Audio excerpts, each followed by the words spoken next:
Live from... This is the Just End the Suffering podcast. For the win. Got it! Oh! He broke his ankle. Follow me to freedom. All ready for this? Here's your host, Mike Phillips.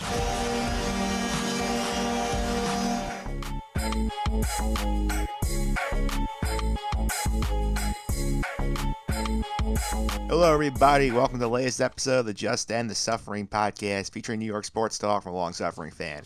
I'm your host, Mike Phillips. We are into week number 2 of the podcast in the coronavirus social distancing era, so no active sporting events to talk about. But luckily for us sports fans, the NFL steps up to the plate, gives us something to discuss. Free agency started last week. A lot of big things going on. We're talking to FanSided's Matt Verderame about some of the fallout from the big moves of the offseason so far. Tom Brady has changed teams. DeAndre Hopkins is going to Arizona. Bill O'Brien's losing his mind in Houston. Giants and Jets have been busy. Some stuff going on there for sure. We're also going to do a little expanded pop culture coverage once again. We'll be talking Curb Enthusiasm, the season finale with Martino Puccio in just a bit. We have done basically half the season, Martino and I, so we will wrap it all up today. Also going to get into a little different pop culture coverage. I'm going to talk Survivor 40 Winners at War. I have loved this show since it first came on.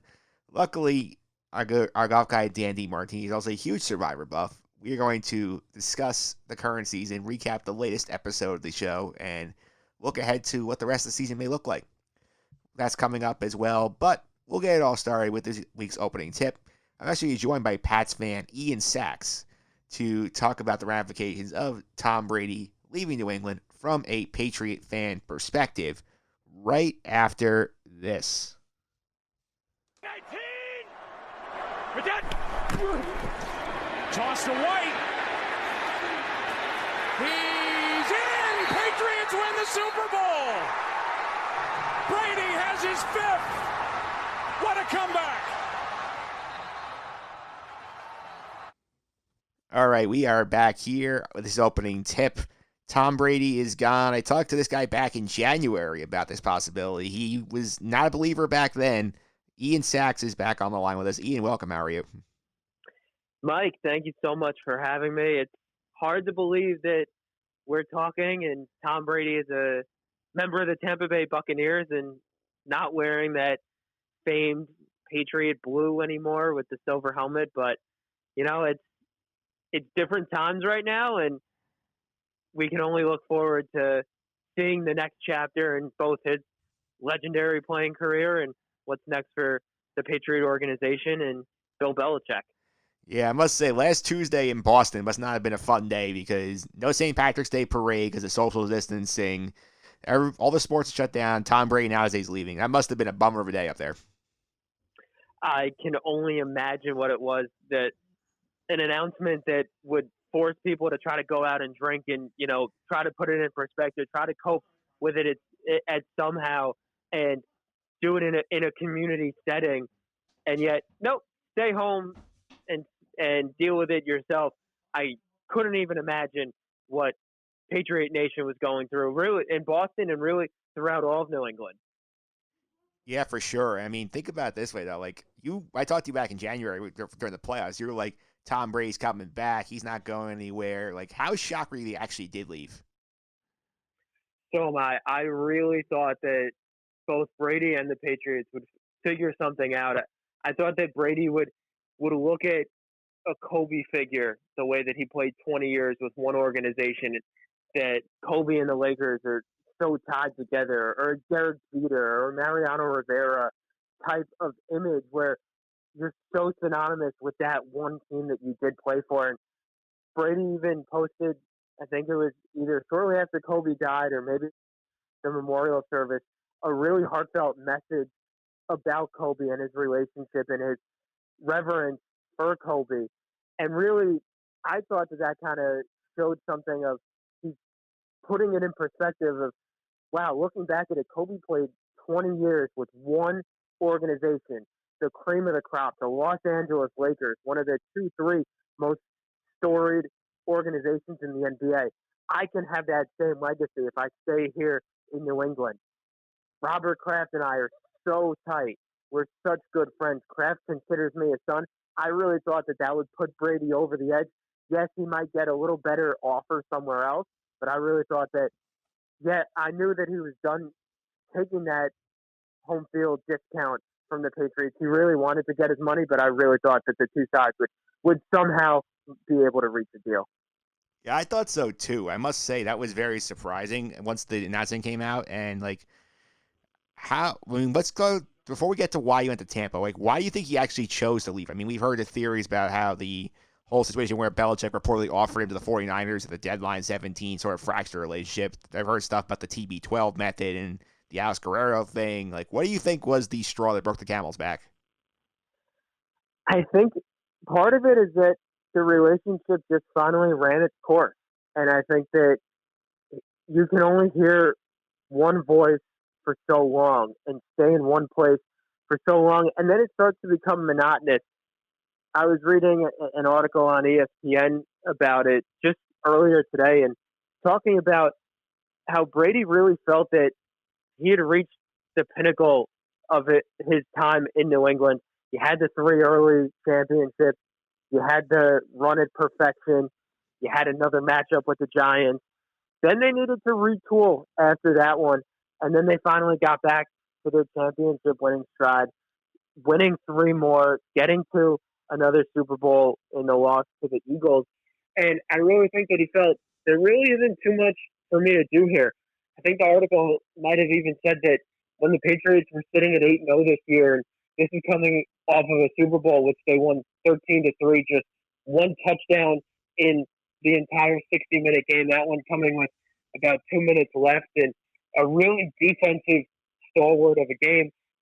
This year's Patriots team was 8-0, largely behind their defense.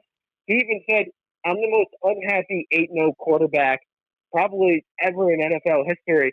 And when you think about that Brady here is part of this Patriot way in which win at all costs, no matter how it gets done, no matter who does it, no matter if it's the 53rd man on the roster or Tom Brady, the GOAT of all quarterbacks, the GOAT of all football players, no matter who gets the job done, as long as the team is winning, that's the most important thing. And when he started to feel that way, that yes, the team is winning, but there's something about it that's not making me happy, and I'm starting to feel away from that Patriot way, that iconic mark of the team and the organization of doing whatever it takes. I think that's when he realized maybe it's time to step away, and it's either going to be end my career with the Patriots but fall short of my goal of playing into my mid-40s. But if I want to play into my mid-40s, I'm going to have to go somewhere else.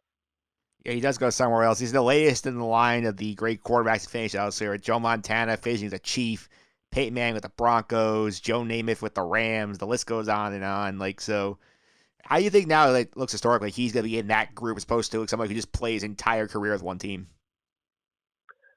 I think that it's not time to put his full career in perspective. He can either go the way of Montana, or Namath. If you think of Namath, you think of that jet green. Think of Montana, you think of that beautiful 49ers red or maroon. Whereas Manning is a little different. Manning, you really do think of both teams that he played with. Of course, he was at his best, had his longest run of sustained success with the Colts. But then he comes back, goes to the Broncos, sets the single-season record with 55 touchdowns, goes to 2 Super Bowls, wins his last game in the NFL. You really could think of Manning rather, with both teams that he played with. So I think that it's really, we cannot put Brady's career in perspective just yet. If he goes to the Bucs and is like Jordan with the Wizards and kind of just is average on his way into retirement, then of course we're going to only think of Tom Brady, the New England Patriot, 6-time Super Bowl champion, 9-time AFC champion, all those division titles. But if he goes to the Bucs now, And with the quarterback whisperer in Bruce Arians and that loaded offensive weapons that he now has, he could very easily lead the Bucs to the playoffs the next 3 years, maybe go to a Super Bowl or two, maybe win a seventh ring with the Bucs, and show that he's more than just that quote-unquote system quarterback that some people are trying to label him as in playing for Belichick. So I think we really have to hold judgment on that and see where his path now takes him in Tampa Bay. Yeah, indeed. He ends up in Tampa Bay, and I got to admit, this one came out of left field to me because I thought if he was leaving, he's going out west, either the Vegas Raiders or the Chargers. And, so how surprised is it that Tampa is where he ends up? It did come as a very big surprise to me. I was looking at either the Chargers or the Titans if he was going to leave New England. I was still pretty set and pretty convinced that he was going to stay in New England, even besides the fact that he was selling his house, that Alex Guerrero was selling his house. I still was just thinking that it just doesn't make sense that he and Kraft are not going to work out some deal.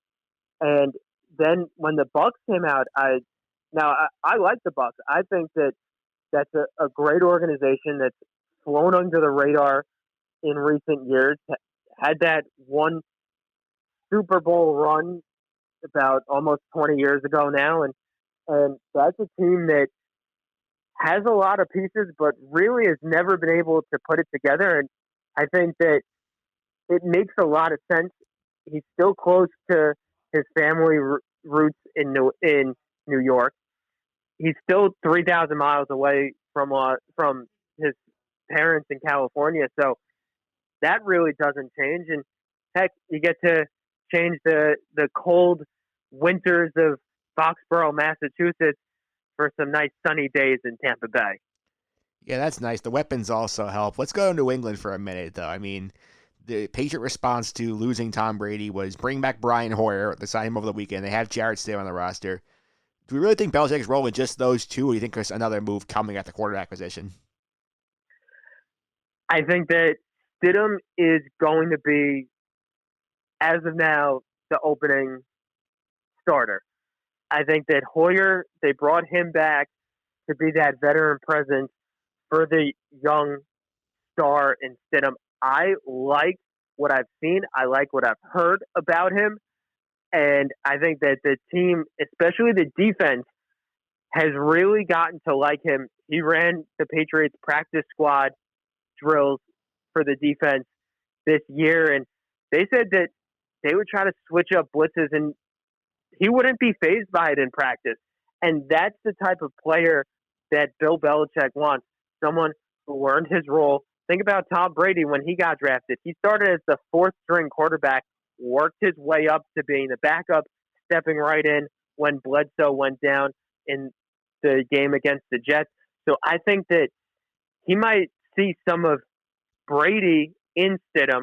And then I also think that the Patriots are going to look to the draft this year and figure, you know what, we're not 100% sold.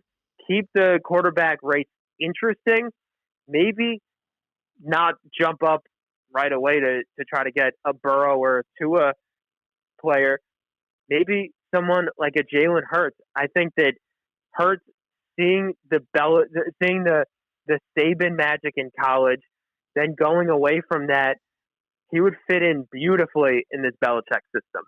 I definitely could see that being a guy they target in the middle rounds of the draft, and that's a future question. But right now, the over-under numbers came out today from William Hill Sportsbooks. They had the Patriots and the Bills both at 9 wins. Do you think right now, as currently constructed, New England is still the top dog in the division? I think that it's still the Patriots' division to win. I would still put my money on New England. The Belichick system wins no matter who's in it. Think about the year that Brady went down with the ACL injury, played just one quarter of the first game. That team went 11-5 with Matt Castle. What else did Matt Castle do in the NFL other than that one season? Now, of course, they didn't make the playoffs. They lost the tiebreaker for the division to the Dolphins. They lost the tiebreaker for the wild card to the Ravens, just the second ever 11-5 team to miss the playoffs. So I think that they have the pieces in place. The defense is a first-class defense. You saw what they did, especially in the first half of last season. They bring back Devin McCourty. They bring back Matthew Slater. They franchise tag the offensive guard, Joe Tooney. So they want to keep the quarterback protected in that draft, but they're going to have to get him more weapons. Simply having Julian Edelman is not going to be enough offensively. I think it'd be better for them to stay with Stidham and Hoyer and potentially a quarterback in the draft and spend some extra money on trying to get some weapons or work a couple of extra deals to bolster the offense around the next quarterback. That makes sense. It will be interesting to see what happens in New England from here. Ian, thanks for all the time today. Two things before I let you go. Number one, tell people how to follow you on social media and some of the stuff you're up to. Yeah, well, Mike, as you know, I'm one of the play-by-play voices for the Binghamton Rumble Ponies. When their season gets started again after the whole coronavirus thing, that's where you can find me. Also, one of the voices of the Iona Gales. We do a great job there. You're part of the whole broadcast team there. And on social media, I'm at Ian R. Sacks. That's IANRSACKS, all one word. And, reach out. Let me know what you think. And always ready for a good sports discussion. Indeed. And that's my great brought Iona up because my second point, because I've not talked to you on air since the Rick Pitino hire. So I know you've been talking to some people about that. You talked to our good friend Austin Stellato about it, Jaden Daly, some others. So what's your general opinion on this hire? It is with mixed reviews, I would say. I think that it is a slam dunk hire. When you can get a Hall of Fame coach, you go do it. Pitino was available. He had connections to several higher ups at Iona. I think it makes a lot of sense. You can get a coach who's in the Hall of Fame, won 2 national championships, has a desire and a drive to get back into the college name and refresh his name and show that he's not going to walk off into the sunset the way that it ended at Louisville. So he's hungry to show that he can win and get back in the good graces of college basketball fans. I think it makes a ton of sense. Pitino is going to be recruiting on a different level now.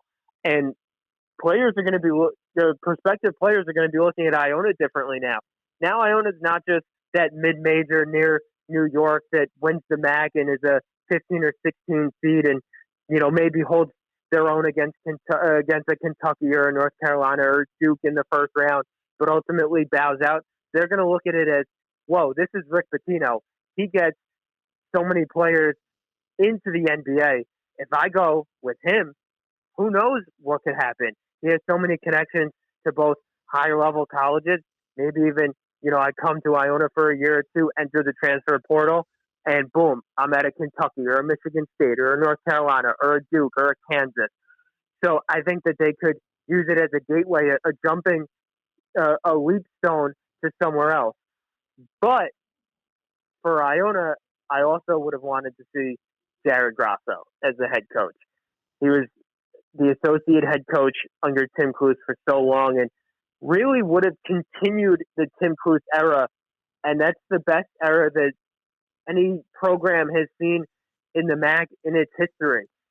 The Gales winning 5 MAC championships, going to the NCAA tournament 6 times, winning a couple of regular season titles in there as well. And Grasso was right there for almost the entirety of that run. Then got the head job at Bryant, went there, and is starting to turn that program around. You see what Grasso can do. He's an incredible recruiter. Most of the star players that we know of from Iona, Grasso was the integral and important recruiter in getting them to sign with the Gales. So I think that he is a bright star on the rise, whereas Pitino has the track record of taking 3 different schools to the Final Four. So Iona was in a great position where they had 2 slam dunk hires, and they went with Pitino. Yeah, I agree. I think they could not have gone wrong either way. Ian, thanks again. All right, we will do some NFL talk with FanSided's Matt Verderame right after this. I just want to shake my head for the rest of this segment, G. I have, like, Dan and I have sat in the green room and we've talked. I don't know what Bill O'Brien is doing. I have no idea what the thought process is behind trading away a top receiver in his prime and a top quarterback is back there taking snaps from your center. I have no earthly idea what Bill O'Brien is thinking in this situation. And then to get Johnson, like, what are we seeing? Didn't you just say the Vikings got a first-round pick for Stephon Diggs? All right, we are back here talking NFL free agency this week on the podcast. Joining me today is FanSided's NFL insider, Matt Verderame. Matt, welcome back to the podcast. How are you? I'm great, Michael. How you doing? Doing pretty good. Happy the NFL is actually doing things now to keep us distracted during these crazy times. Yeah. It's I thought they moved free agency back. They didn't. And yeah, it was a welcome distraction from all the stuff that's been going on here in the country over the last, month or so, couple months or so. Yeah, I will say that. We had some big headlines for sure. I think the biggest, obviously, is Tom Brady moving on from New England, going to Tampa Bay. So what's your thoughts on that whole situation? I think it's good for the league. Look, the Buccaneers have been a franchise. They've been down for almost 20 years here. So anytime you can revive a franchise and a fan base, it's a good thing. The Buccaneers are going to get a whole lot of national games. And look, I think for the Buccaneers themselves, obviously, this is terrific. If you're them, you get Brady. I know he's obviously the talent of his career, but he's going to be throwing the ball to Chris Godwin and Mike Evans, Cameron Braid, O.J. Howard. He's got Bruce Arians, the head coach, is obviously somebody who loves to throw the ball around. I think it's a great fit for them.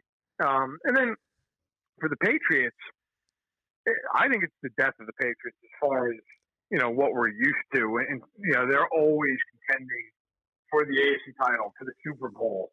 Those days are done. If somebody wants to make the argument that they could go 500 or 9-7 if everything breaks right, okay. I mean, most teams can make that argument. I think they're about a 6-win team. Now, if they go out and get Cam Newton or something and he's healthy, that changes the equation. I still don't think they're a Super Bowl contender. I do think they could contend in for the division, but they're done. I mean, as they stand while we're recording this, they're not going to the playoffs. I mean, that team, if you took the logos off their helmets and said, "Oh, this is the Indianapolis Colts," you'd be great. They're winning 5 games. So, Brady, to me, his movement is a revival of one team and really the death knell of the other. Yeah, I would agree with that. I'll go on the New England angle for a second here because New England, obviously, I mean, they have Jarrett Stidham. They just signed Brian Hoyer. You don't really think that's all they're going to camp with, right? You assume somebody else is coming. You would think, but see, the problem they have, they're capped out. They have no money. So now it's the NFL. You can always trade money. They could trade Joe Thuney because they've got him on the tag. And he's making $16 and I believe $0.1 million. They could move him and quickly open up that kind of space. But I don't know that moves the needle unless they get Cam. I think if Cam Newton goes there and he's healthy, that moves the needle. But that's of course a big couple of ifs. Andy Dalton, to me, like, again, could they be a playoff? Yeah, okay, they could be a playoff. They're not competing with Kansas City and Baltimore. I mean, they're not. I don't care what. Even if Cam Newton were to go there, they couldn't compete with Tom Brady last year. Like, they're just not that good. They lost Van Noy. McCourty's another year older. They lost Jamie Collins. They lost Danny Shelton. Philip Dorsett, not that he's great, but he's gone. So, they don't have a second-round pick. I think they will continue to look to upgrade that quarterback position. But at this juncture, I don't think there's a whole lot they can do to be anything more than an afterthought in the AFC. Yeah, I agree with that. The guy who Brady displaced in Tampa Bay, Jameis Winston, still a free agent as of recording. Where do you think he ends up? It's tough to say. I don't think he's a starter anywhere. And it's weird. I mean, you've never had a situation before where guys are for 5,000 yards and he's not a starter the following year. But you're about to have it because I don't know, barring injury, where he fits in. I think Jacksonville makes sense. They need another cornerback on the roster now. Having traded Nick Foles, Gardner Minshew is intriguing, but I don't know that anybody's sold that he's the future here for the next 15 years in Jacksonville. So maybe a short trip within the state for Jameis Winston makes sense. And if you're Winston, it's not the worst thing in the world. You go there, if things go south, if they're not good, hey, you go, you play 8 to 10 games, and you audition for your next job. Yeah, I would agree with that. He's going to be on that quarterback carousel. There's a lot of movement on this year. If we take Tom Brady out of it, who do you think's got the most success with his new team? I think Rivers would be my answer, only because the Panthers are rebuilding. So Bridgewater's going to have a hard time having a lot of success there. It's a great story, but they're not going to be a good team, somewhat by design. Rivers, I think, makes the most sense because the Colts are pretty good. They went out, they traded their first-round pick. They got DeForest Buckner, hell of a player in the prime of his career. They've got a really good offensive line. Hilton and Marlon Mack are two legitimate weapons. Jack Doyle's a nice tight end. He's not great, but he's solid. I think for the Colts, you look at your team and you look at that division, especially after the catastrophe that broke out with the Texans and DeAndre Hopkins. You say to yourself, hey, we win 10 games to win this division. I mean, Tennessee's good, but they lost Conklin. Logan Ryan's still out on the market. They traded Jarrell Casey for a 7th-round pick because they were going to cut him, which is kind of head-scratching considering he's a 5-time Pro Bowler each of the last 5 years. But I think Rivers, although I think he is certainly in decline, and I don't think he's more than an average quarterback at this point, I just think circumstances are going to dictate that he has a pretty good year, in terms of winning some games, maybe even winning that division for the Colts. Yeah, you brought the Texans up. I wanted to go there next. Can you explain to me what exactly is going on down there? Because I feel like Bill O'Brien has no clue what he's doing. Yeah, no, nobody can explain that. That's irrationality. When I saw that trade, for anyone who's on Twitter who was following it as it was happening, it initially was reported as David Johnson getting traded to the Texans. So my immediate reaction was, okay, this is just the Brock Osweiler deal in reverse. This time, it's the Texans taking on a really bad contract, and the Cardinals are going to attach, a 3rd-round pick to it. And, okay, I understand that. And then the rest of it came out that they traded DeAndre Hopkins in this thing. And, look, you don't trade DeAndre Hopkins, first of all, ever. Okay, he's 27. He's a 3-time All-Pro. He's on a very palatable contract for how good he is. This guy's a Hall of Fame level player, and they traded him for a 2nd rounder and a swap of 4th-round picks. That makes beyond no sense. I mean, it's just, honestly, it was so bad that when it happened on Monday, the trade couldn't become official to the new league year on Wednesday. I thought that ownership would step in and tell him, you are not making this trade. This is insane. We can't do this. But they did it. It's official. And I look at this now and say, how do you trade him for anything less than a 1st and a 3rd or a 1st and a 2nd? But they did what they did. The Cardinals get a steal. And I look at Houston and say, okay, so you traded Jadeveon Clowney less than a calendar year ago. You traded DeAndre Hopkins. You didn't get a 1st-round pick for either guy. You don't have a 1st-round pick this year or next year because of the Larry Tunsil trade. You don't have a 2nd-round pick next year either. You didn't even draft the 3rd round next year. And a couple of years ago, they didn't draft in the 1st or the 2nd round because of the Osweiler situation. So I look at the Texans and just say, if I'm Deshaun Watson, my price just went up through the roof. I mean, it's already a big price. He's a great player. But if I'm him and I'm eligible for that extension this offseason, I'm looking at this thing going, great. So Mahomes is going to get $40 million a year. That's coming. Okay, the CBA is now in place, so we all know the lay of the land. So when he gets 40, okay, I'm not going to get Mahomes money. I know that. But if I'm signing right now, I'm getting 38. And if you don't give me that, I'll play this year out. And I'm going to make you sweat it out because that cap's going to go up exponentially over the next couple of years. It's only going to cost more. The Texans, they put themselves in a brutal spot. Yeah, that they did. I'm glad I'm not a Texans fan, but New York football fans don't have much better going on. The Giants were at least active. They did get a couple of defenders. They added a tackle. What do you think about what they did this offseason so far? quiet. Blake Martinez comes in. Look, I'm not a huge Blake Martinez guy. He can't cover, and if you can't cover as a linebacker in 2020, you got a problem. But is he better than what they've had there? Yes. So if you want to take that viewpoint of it, be my guest.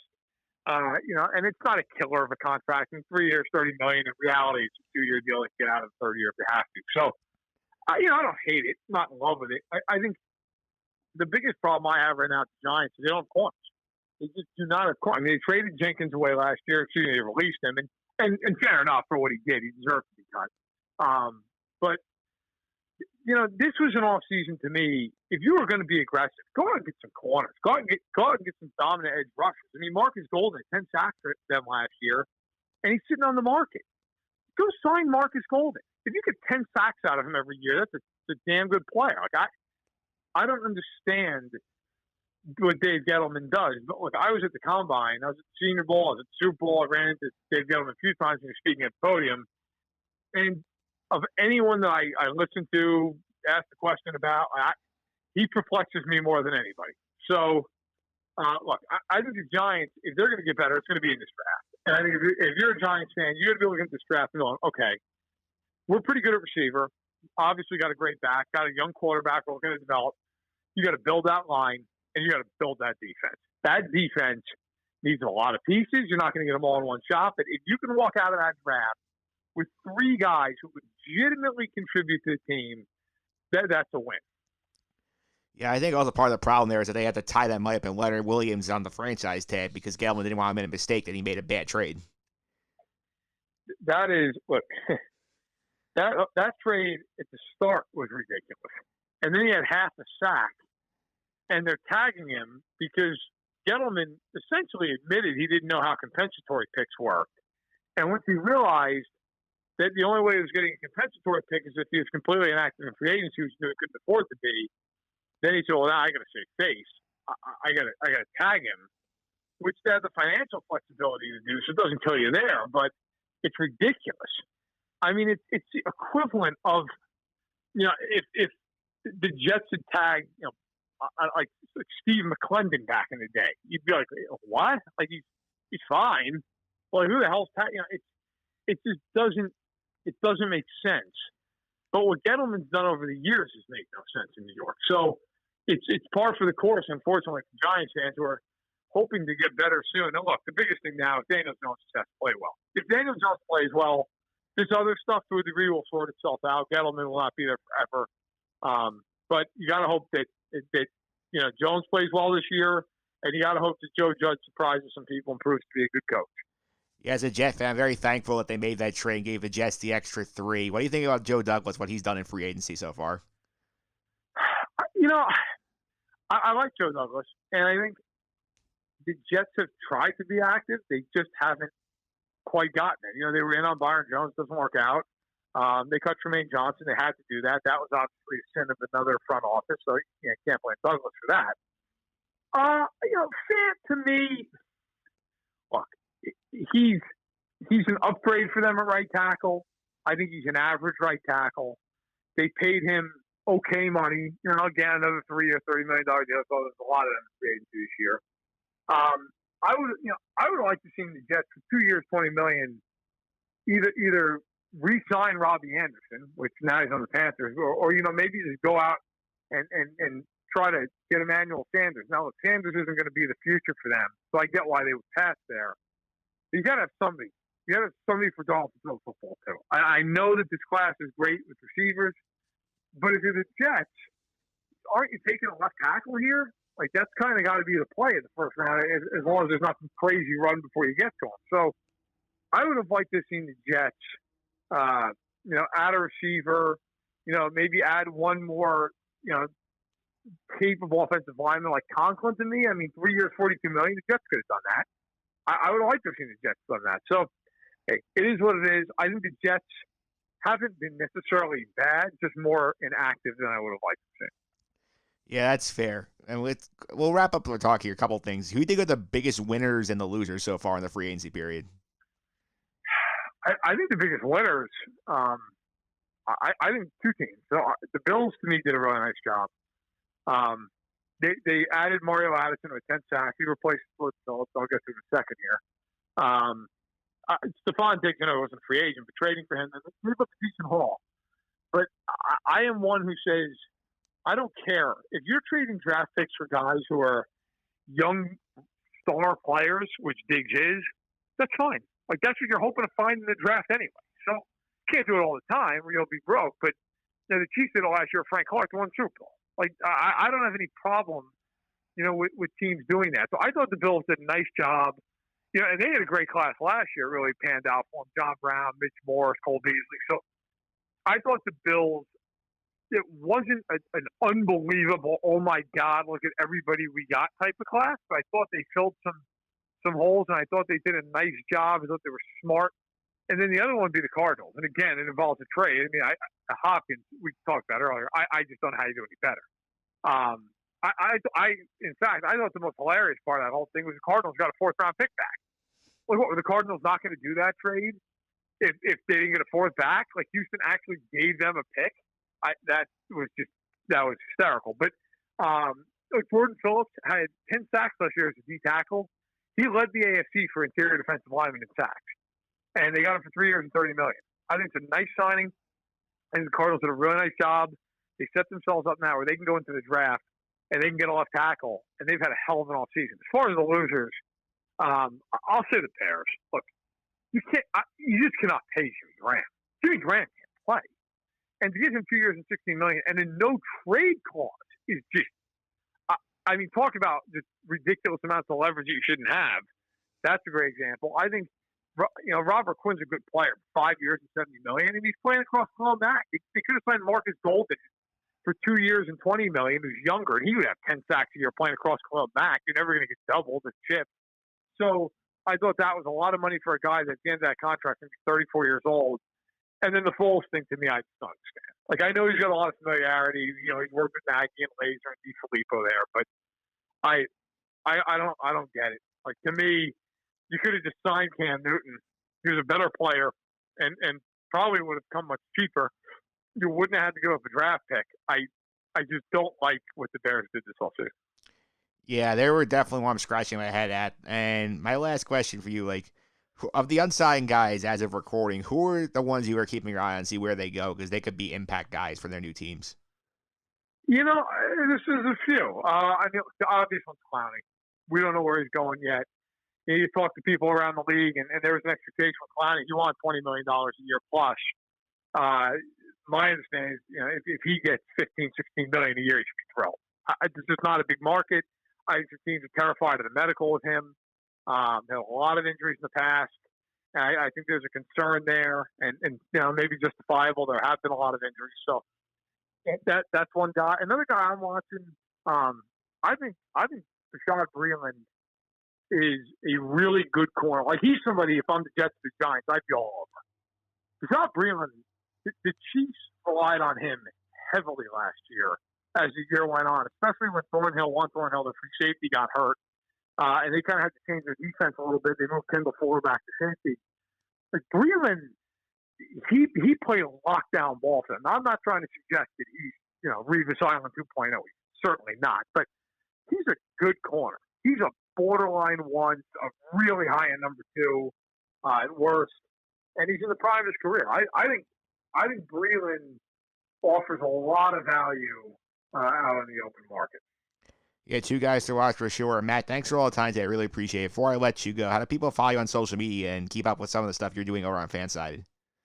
Yes. I mean, obviously, look, for FanSided, I'm the NFL reporter. I mean, check out fanside.com. Check out fanside.com/NFL. I have Stack in the Box column that goes up every Monday morning at 6 a.m. And also have, just pieces throughout the week, and also Stack in the Box of the podcast, which we do every other week during the off season. Check it out on iTunes. Subscribe, give it a like, give it a rating. We really appreciate it. And as far as social media goes, I'm on Twitter much more than I'd like to admit. And you can follow me at Matt Verderame, Verderame. And don't be afraid to say hi. I always love chatting it up with people, talk football. All right, sounds good, Matt. Thanks. Thank you. All right, and there you have it. That was Matt Verderame from FanSided breaking down NFL free agency, the big storylines thus far. Up next, going into pop culture a little bit, talking some Survivor Winners at War with Dan DeMartini right after this.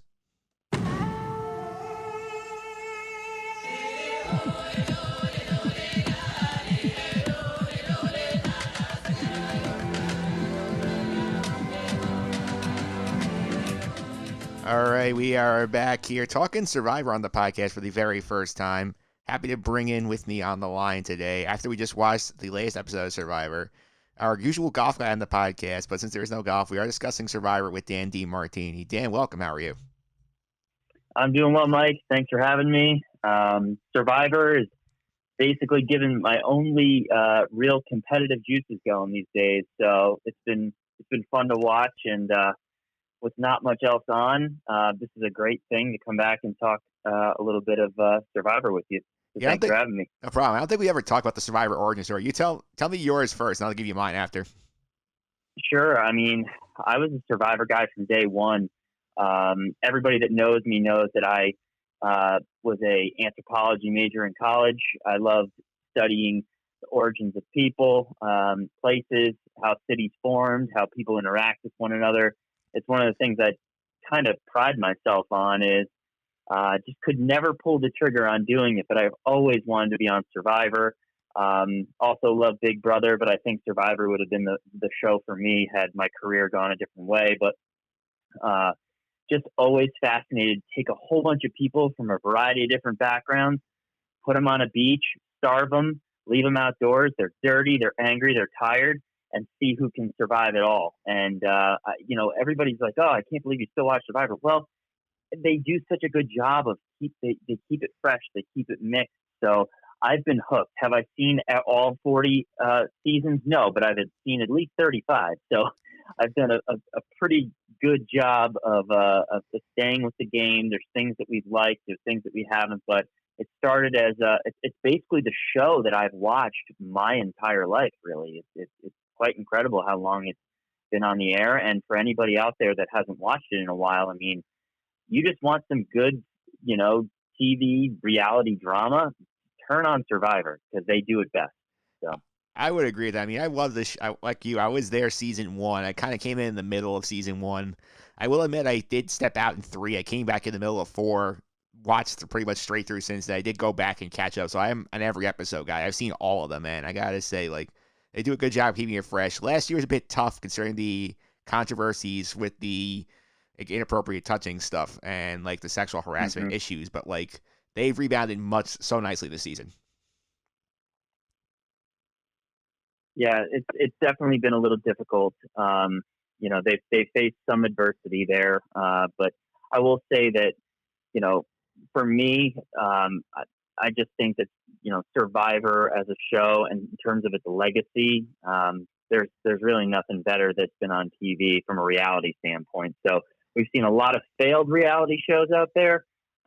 Survivor is the one that I still think that people should hang in and give it another chance, and especially this season because this is Winners at War. These are all the best players from the first 40 seasons. These are the ones that we all know who have had amazing, incredible moments. And so you can jump in. This is the point. So if you're listening to the podcast this week, we'll get you back up to speed, but then starting next week, you can still jump in on this season and see a pretty incredible finish. Yeah, I gotta admit this, I was wondering, because obviously this is the 20th anniversary of the show. I was sitting there what are they going to do for the 40th season? I know they're probably do some sort of big thing with all these players they brought back. And when I heard it was all winners, my juices went up to 11, because this is something that's been talked about in the fandom for years, and they finally are doing it now. And they got so many big names I didn't think they'd get again, and they've delivered every episode they've been on the show this year. Yeah, I think it's been fantastic. If I had to give a grade to this season, I'd probably give it a B+, A-. The only reason why I wouldn't give it the full A+ area is just that there are a lot of complicating factors that are new. It's not just purely putting people on the island anymore. So for the casual Survivor fan who knows the concepts around the game, you got to make fire, you got to find your own food, you compete in immunity challenges. There are additional elements that Survivor, you can even tell when Jeff Probst, the host, when he is engaging with the people and talking about these added elements, edge of extinction, which we'll get into, fire tokens, things like that. He's really excited about it, but you can tell like the essence of Survivor is still there, even though there's these added elements. Sometimes it works, it makes it interesting, but sometimes you're like, man, that's actually a huge advantage. So this person worked really, really hard to build these relationships, and because of this added element in the game now, but then again, if you were ever going to take an opportunity to, make the game the hardest it's ever been, you would do it with the cast of the best from the first 40 seasons, right? I mean, this is the group that you would do it with.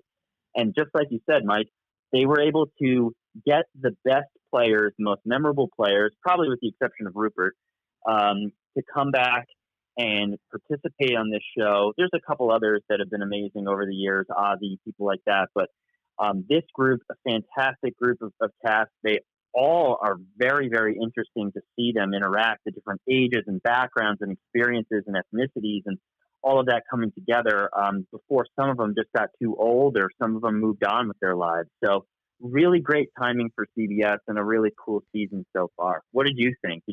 What would you give it from a letter grade? Like right now, I would give it an A-. I think the thing that bothers me is to think that, like you said, it's a little complicated with some things. I'm not a fan of the Edge of Extinction. We saw that tonight where, we had some, I'm going to put further spoiler warning up here because obviously we're going to spoil the hell out of tonight's episode if you haven't seen it yet.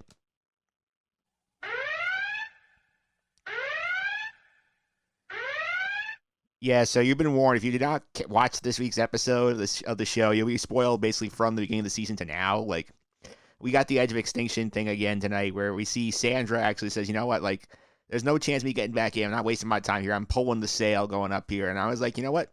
Good for Sandra to quit because, like, she knows she has no shot in winning this physical challenge. Why is she going to sit there for 25 days to sit on the jury? Like, just, you know what? Like, she got voted out. She's done her time. She's won twice. Nobody will ever, like, top that. Somebody might match it this year with somebody, but nobody's topping her.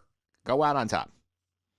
I absolutely loved it because, Sandra kind of prides herself on just being a real boss lady, and she went out as a queen for sure. She was just like, there's no way I'm going to compete with all of you guys that are able to, get up these hills and starve and be cold. And why am I going to do that and to bail out? So it's kind of sad because, when you look at somebody like Sandra, she's got so many other wonderful strengths, but the Edge of Extinction really does come down to that physical,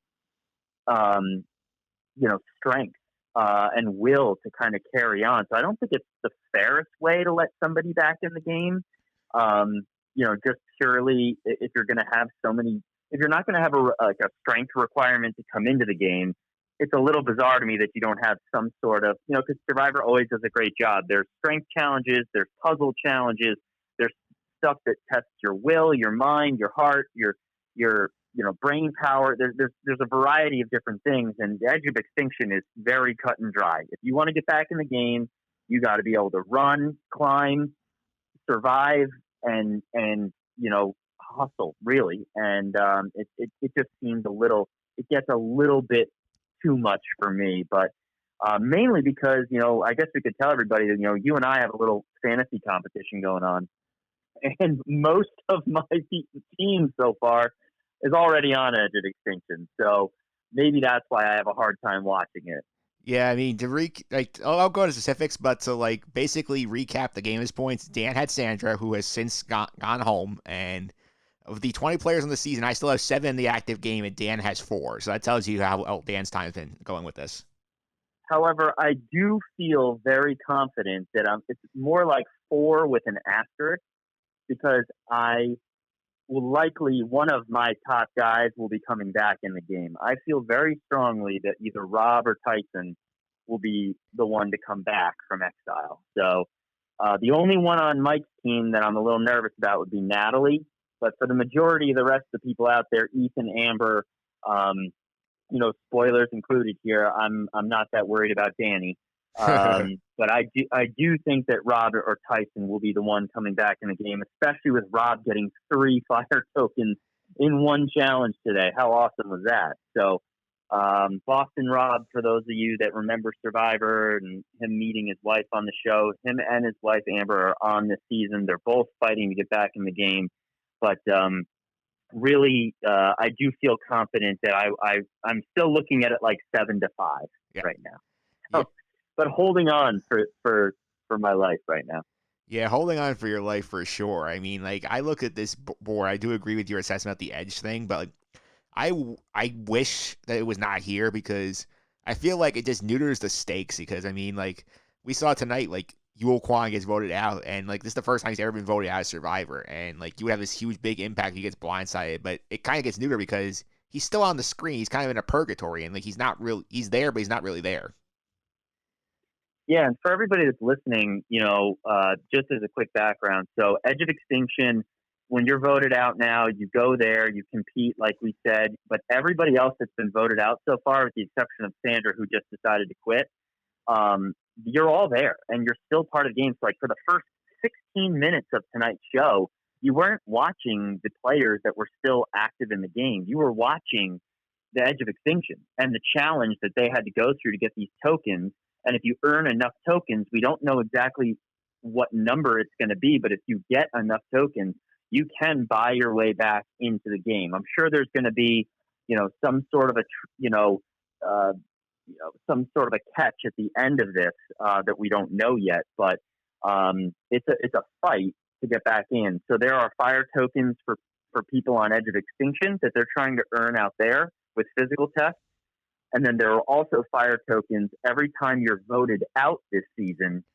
Whatever fire tokens you earn in the game, you can leave for other people in the game. You cannot take a fire token with you to the Edge of Extinction. You have to earn them when you get there. So at least now you kind of understand what we're saying if you're trying to follow along here. So people in the game have them. You can use them to buy food or supplies or whatever. I'm sure Survivor Auction, the famous mid-season auction, got to be coming, right? You would think. And also, I think the thing with the fire tokens is, like, for the people on the Edge of Extinction, like, there are opportunities to use their tokens to buy, like, advantages in the return challenge. So, like, let's say Natalie's sitting there with 3 tokens. You can use one of her tokens to buy an advantage in the challenge to go back in. Yeah. I thought Tyson buying peanut butter to try to give himself the fuel, the actual nutrition to outplay some of these other characters last week was really interesting. What did you think about that? I thought that was so Tyson to do it. I didn't think anybody else would buy food, but I know, like, remember the last time he played, like, he made a big deal about, like, oh, I need the extra food to give myself advantages. So, like, that didn't shock me at all.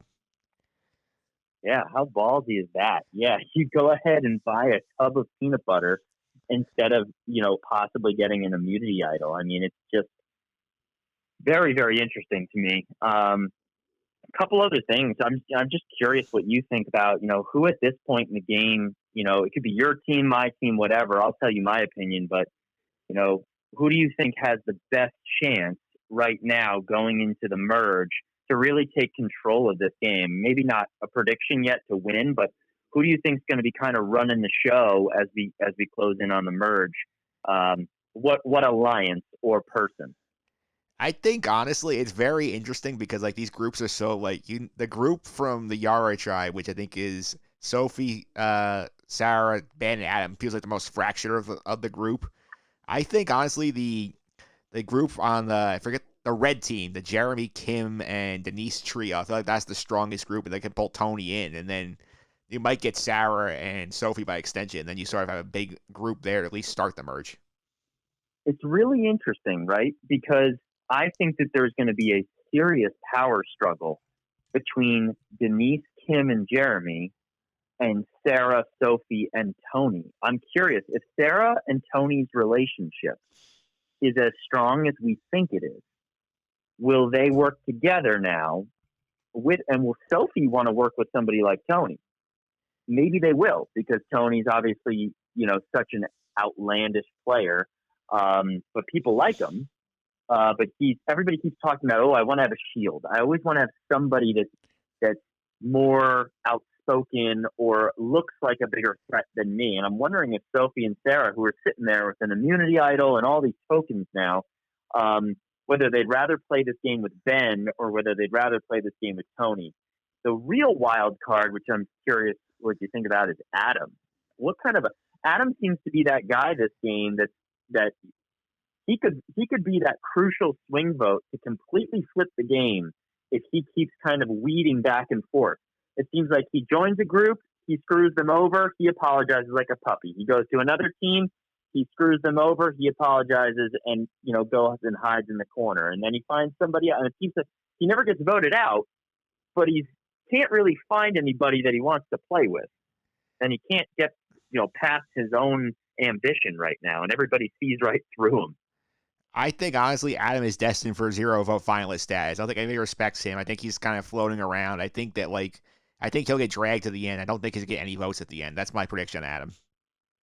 Yeah. And it's a real shame because he's going to have to make a serious move in the game, like organize everybody to vote out Denise or something big in order for people to respect him enough to win the game. Really going to be interesting to see that. And but right now, if I was had to put money down, I really think Denise and Jeremy are going to really run this game, especially if Natalie comes back in.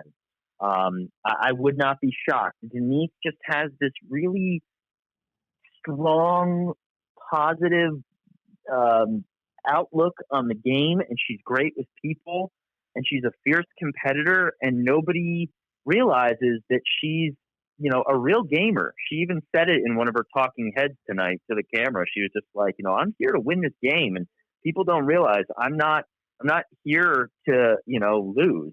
So people can underestimate me if they want, but I want to take home that big prize, $2 million. Yeah, I mean, I took Denise number 1 for a reason. I was very high on her coming into this season, and she was the top pick in our draft. I was very high on her. Yeah. Like what other players are surprising you with how much airtime they're getting and storyline they're getting? I mean, Sophie for me is just the coolest because I took her kind of late in our draft, not realizing. I was like, people might look at her because we all know how Survivor still works. The first few episodes, it's all like how you perform in the immunity challenges, and if you don't do well in a puzzle, you lost the challenge for us. You're up on the block. It's not so much because the relationships haven't formed. Well, Sophie just doesn't look physically imposing, and she kind of comes off as a little nerdy and a little quiet. But man, she is so smart, and she is an excellent liar. I mean, when people were, who was it? Adam was asking her straight to her face, do you have an immunity idol? Right to her face with other people around. And I was reading her because we all know she has it. The people watching know she's got it. And she gave the most believable, no, absolutely not. I don't have the idol. And Adam didn't even think twice about it. And it's really the game that she is playing. If she wins, I will stand up and just clap because she has been very, very sneaky this season in a good way. Yeah, she's one for sure. It definitely has gotten a lot more airtime than I thought she would initially. The other one is Michelle, because remember back her first season, back in season 32, there was a lot of controversy that she shouldn't have won. They should have given it to Aubrey, the jury, and all that. But she's really played on a mission this year to prove that she actually belongs on this season, belongs in the Winners Club. And I mean, I feel like she's gonna be there a long time. They're giving her so much story attention. I feel like she's gonna be either somebody who is gets just shy of the final or is in there and is winning it.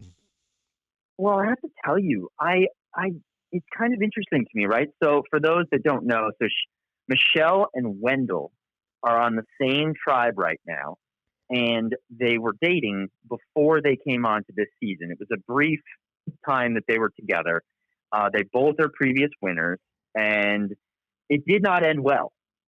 And we don't know too much about it, but we do know that you can so tell that Wendell was obviously the one that ended that relationship, and Michelle is still definitely in love with him because he talks over her and doesn't necessarily go to her for a lot of things. He's only using her to stay back in this game, and she 100% took the bait tonight. Didn't you think that after that vote happened, when they voted out Yule? Now, obviously, you vote out Yule. He screwed himself there by being trying to make things too complicated and showing that he was way too comfortable. But Wendell didn't deserve to be there. And Michelle had the perfect opportunity. She said, here's my chance to, make Wendell appreciate me, and I have all the control here, which means in the past she didn't. And she didn't take it. She decided to keep him. It's like she's given him another chance, but he doesn't really, he had to wait till Jeff Probst prompted him to say that he actually cared about Michelle's well-being in the future. He didn't actually lead with that. He actually had to be reminded to say it. I mean, come on now. She's getting played and she's getting a ton of airtime, but I really hope she realizes that he's out for just himself and she needs to stop trying to find excuses to keep him here, because right now I would say that she's better going with Nick than Wendell. Yeah, I think she will go with Nick in the end. I feel like this is setting up a storyline where she ends up getting her payback at Wendell at some point. I just think right now it's more advantageous to get rid of Yule, who had his whole 60 level plan to try and con Wendell out of fire tokens tonight, and then that's made Michelle and Nick realize wow, Yule was really smart. We can't keep him here. Yeah, they're too old school, right? Because I could see how that strategy, when Yule played, whatever it was, 10 years, 12 years ago, whatever it was, I could see how he, people back then would have been like, oh, wow, yeah, that's a really good idea. You go for it. I'm with you because I'm scared to make moves. But you're playing with winners. And they're saying, oh, my God, this guy's calculating like this, and he doesn't really. Then if he's already thinking about the next move and the next move after that, then I can't trust him, because what he's telling me is only part of his plan. And if he's already got these other plans and I don't know about them and I'm not on board with them, how can I trust him past tonight? And so Wendell got lucky. He really, he deserved to go after what happened in the immunity challenge, kind of blowing it and talking trash to the other teams and what was going on. And Yule was obviously playing a smart, calculated game until he let his brain lose it for him by just trying to overthink things. And so the game is funny, right? I mean, it's why we love to watch, because Yule was looking great going into this week. Wasn't even on the radar. And by the end of the episode, he's gone. So it's a lot of fun. It's a lot of fun. And this would be the time to join in if you want to watch. Yeah, obviously Survivor right now, their season is actually complete. They film these in advance. This was actually filmed last year, so you will get a full season, because I know a lot of shows basically right now are shutting down production because of the coronavirus situation, and their season not going to finish. You will have Survivor through the middle of May, but enjoy it while you can, because obviously with things going on, production on the next seasons has been delayed. So it might be a little bit before we get it back. Yeah, and I'm curious what they'll do with the finale, because usually it's a live finale. I don't know how that's going to work, especially if it's going on and all of this is not cleared. Just being working for a sports organization like I do, and everybody out in the sports world knows that nobody is ready to give a firm date on when things are going to go back to normal. And clearly, you can't have a full studio audience. With all of this going on. So even shows like Survivor, who do live finales, I mean, that's been a mainstay for the show for 40 seasons, and now we don't know if that's going to happen. So I worry about that. I worry about our other show, Mike, Big Brother. How are you going to put,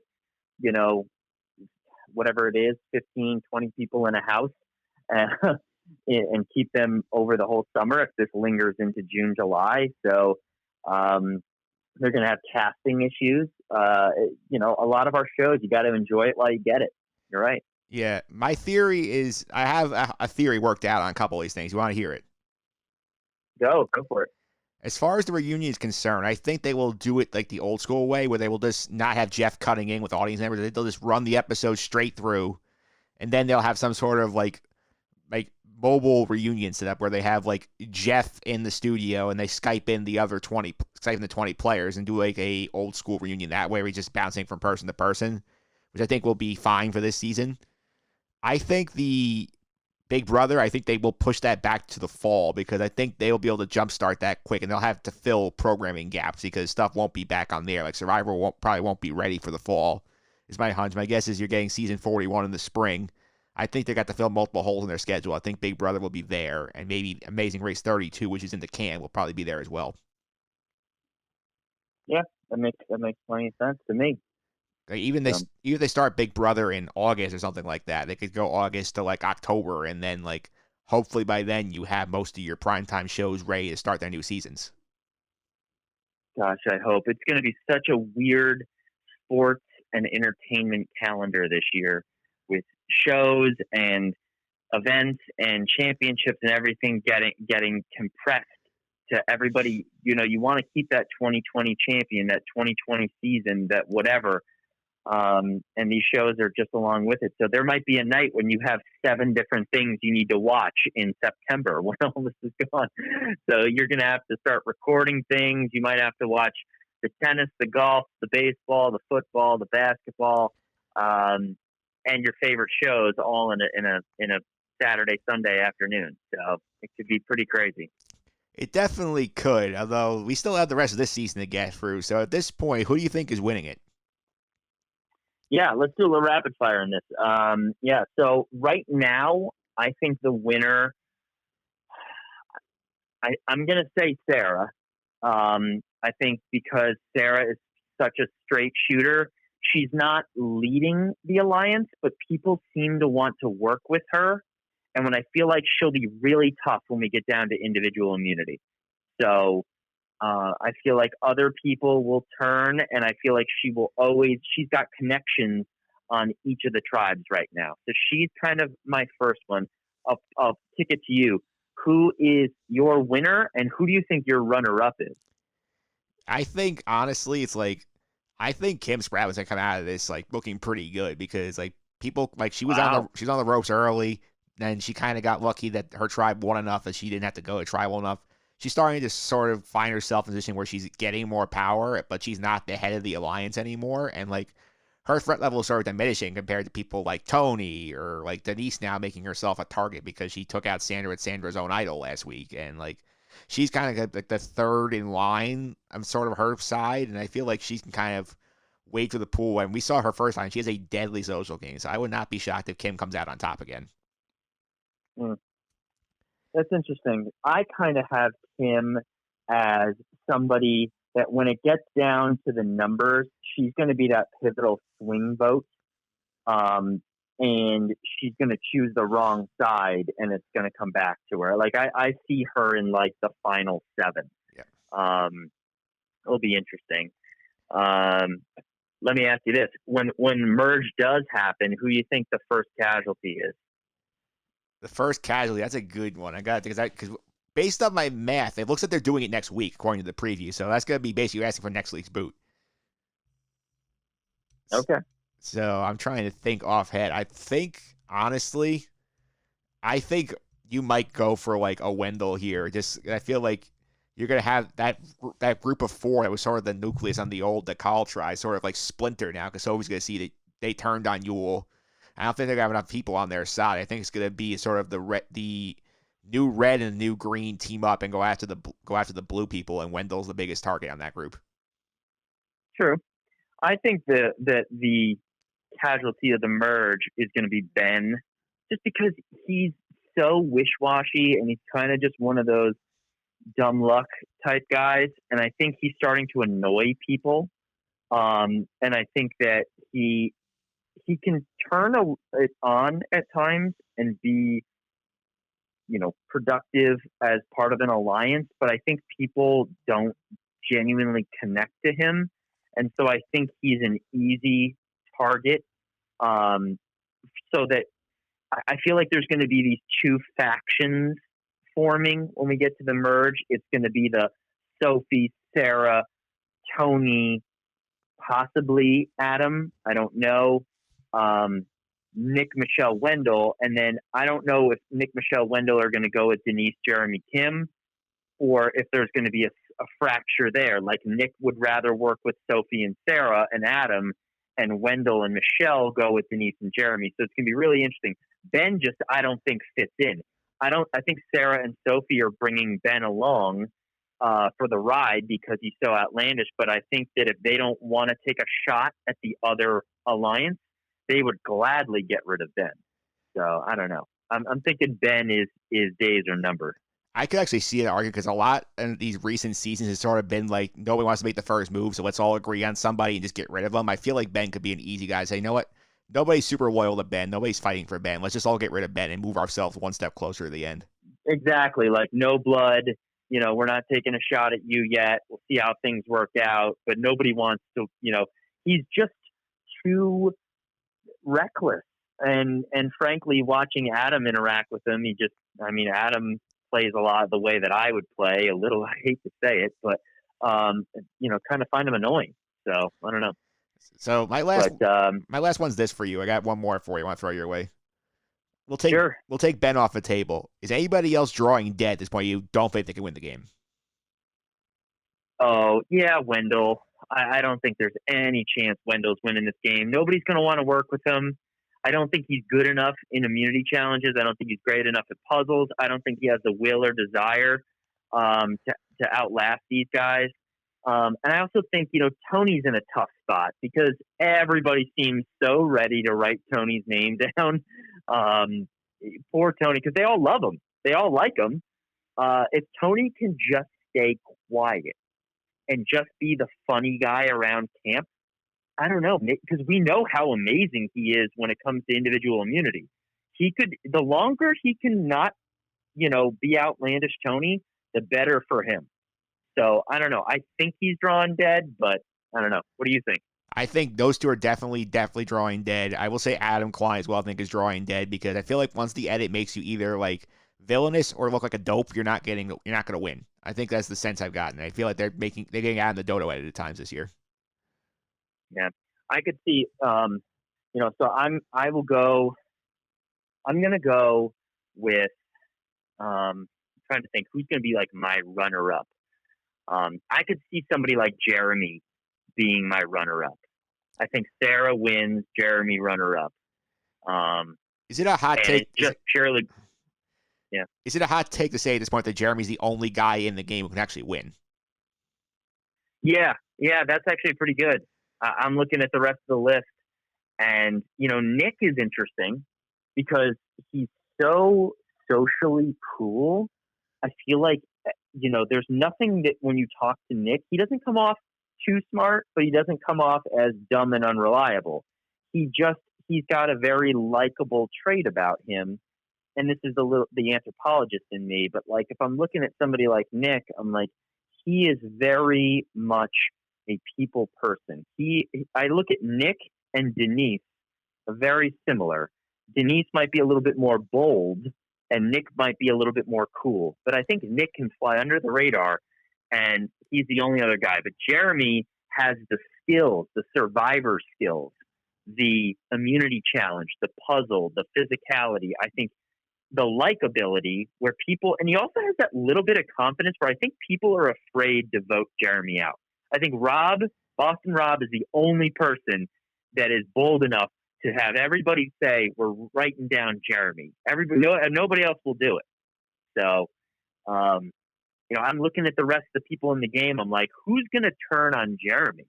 Who's going to say, let's get this powerful player out of the game? And everybody that would do it is sitting on edge of extinction. So, yeah, I think we're looking at a female winner for this season, which I think we're overdue for. We had 5 straight seasons of a guy winning. We haven't had a female winner since Sarah in 34, so we are overdue to have a woman win this year. And these are awesome, awesome players. Every woman that's left, has some sort of really cool background story and drawing on an experience that's guiding them through the game. Michelle is out to prove that she could do more. Sophie is out to prove that she, has that social game. She doesn't need to worry so much about being an outstanding performer. Natalie wants desperately to get back into this game because she is a physical competitor. And, each one of them has something to prove. And I would bet on a woman to win this game right now. Me too. I'm in. Yeah, I would agree. It's going to be a lot of fun down the stretch. Dan, thanks for hopping on. Before I let you go, how people follow on social media and keep up with some of the stuff you're up to? Sure. So obviously in quarantine right now, we're monitoring everything in the golfing world. I really hope to be back on to talk when the leagues all agree that it's safe for fans and for players and agents and managers and families and staff and volunteers and everybody to come back and work these events. It's a tough time, in the sporting calendar.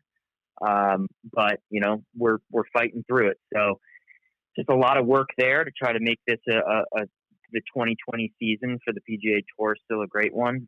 You can find me at DMart207 or out of town fan pod on Twitter. So shameless plug tonight.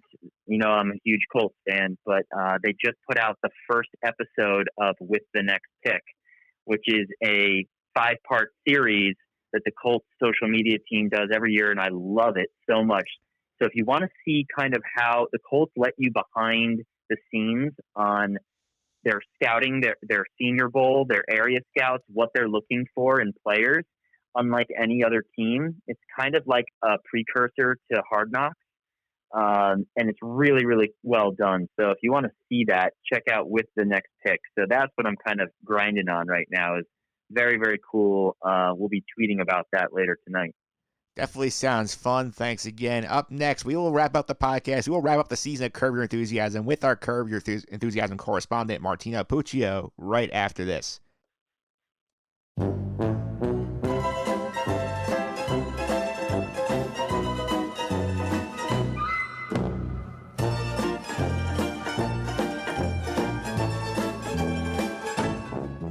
All right, we are back. Wrap up the podcast once again. Some more Curb Your Enthusiasm talk. Join me on the line once again, our Curb Your Enthusiasm correspondent. Guys are with me for pretty much half this season so far, Martino Puccio. Martino, welcome back. How are you? Good. Not bad. Just getting through everything. Another week of it. I only got a couple more commits under Rick Pitino, so not too bad of a day so far. Yeah, it was not too bad of a day. Too sad though. Curb is coming to an end. We could have used another 10 episodes considering we're in a sports hiatus. No, I know. Yeah, that's kind of wish you had Curb start later on. There's just so many things that we kind of finished a little too early into the quarantine. Like I was telling you, I started all those Marvel movies over again right before the quarantine started. So now I didn't really have anything to watch. So I'm just binging TV shows. So at least Curb was something fresh. Yeah, imagine if Curb had the Westworld slot and just came out with his first episode last week. We would be set. Oh yeah. Oh, it would have been fantastic. I mean, look, we got spoiled though that we even got a new Curb in the first place because we know how often the seasons come back. So just even have new stuff, even if it was 2 episodes pretty much during this whole time. So I mean, I'll take it. I will take it as well. Let's get into some of the finale stuff here. I'll start at the beginning of the episode. What did you think of the Today Show, cold open, when they basically did a 4-minute piece showing all the different celebrities to open their own spice stores? I thought it was funny. It's definitely new. We never seen anything like that before in Curb. Yeah, I don't know. It felt like very 60-minute ish. To be honest with you, but I thought it was cool how he, again, it's just Larry no shaming saying it's a spite store, and then there's people who were following after it, and I mean, I'm sure you'll get to that point, but I like that opening. It's definitely new. I like it when kind of shows that have been around for a while try and experiment like that. So I appreciate that one. Yeah, I like the creativity on that one. Whose spice store did you like the best? Jonah Hill's got to be definitely the best one, just because his whole thing going on and on about how any customer that comes into his store opposed to the other deli is like a mini Oscar for him. I thought that was hilarious. And then he was thinking about opening up another one across the country in New York on 42nd Street, I think he said it was. So I think that was great. I hated the Mila Kunis one, to be honest with you. I didn't like it. Yeah, the one I loved, and I know you didn't mention this one.